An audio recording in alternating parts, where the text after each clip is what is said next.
basement. I've seen grown men get out of their chair, move the chair. I heard that they said there was some stuff back here. Last time we was down here, we seen some stuff back here, shadows. Yeah. The basement here of the Twin City Opera House actually predates the 1892 building of it. Originally on this area was known as the Burn District. Something burnt down here. Some people believe it may have been the Brewster Hotel. That is not necessarily historical fact, but what is fact is that there were a number of tunnels that do lead out of this basement into other sections of McConnellsville. They are sealed up. They sealed them up in the 1930s, 1940s, because they were afraid that the weight of traffic crossing Main Street would eventually collapse the tunnels. We have actually had paranormal activity enter and leave the tunnels. We believe that some of the spirits actually still use them. There is an entrance over here which is completely sealed up in stone in that back corner if you look, which is one of the entrances to one of the tunnels.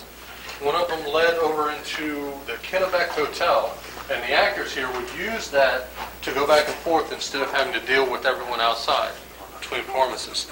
One of the other tunnels is actually here.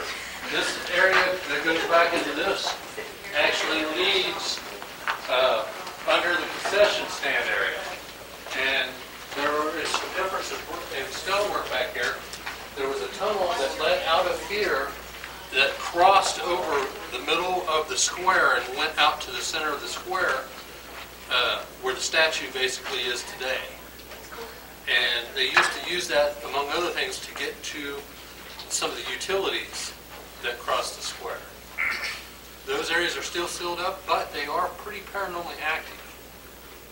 We had a young lady who was antagonizing the spirits down here at the last public ghost hunt, who was back in the other section, on the other side of the basement here, and was chased out of there by, well, she said that something came up, like basically behind her and made a thump.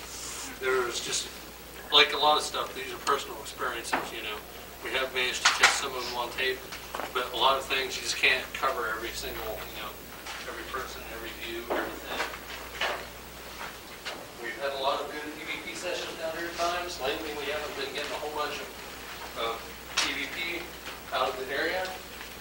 I do recommend, and it seems like a lot of times that if you split into smaller groups, I don't know what your game plan is, but however many people that you have down here in the basement at once, if they spread out and only one or two people and head towards the corners so that they at least appear to be more vulnerable or weaker, you'll probably have a lot more activity. Yeah. Does anyone have any questions? Where does this door go?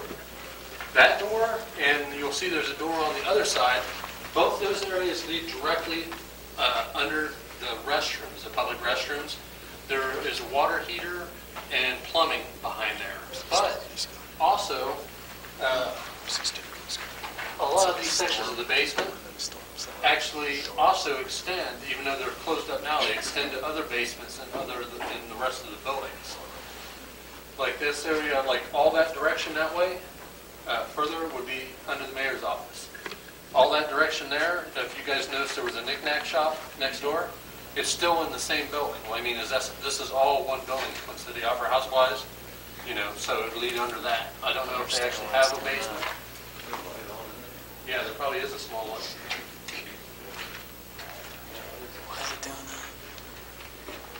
You guys may actually have the pop machine kick. I don't know if any of you guys are familiar with pop machines, you know, but you know what I'm talking. The carbonation will eventually get low enough that it'll go ch. It's like super loud when you're down here in the dark. Just to let you guys know it's over there under the concession stand area.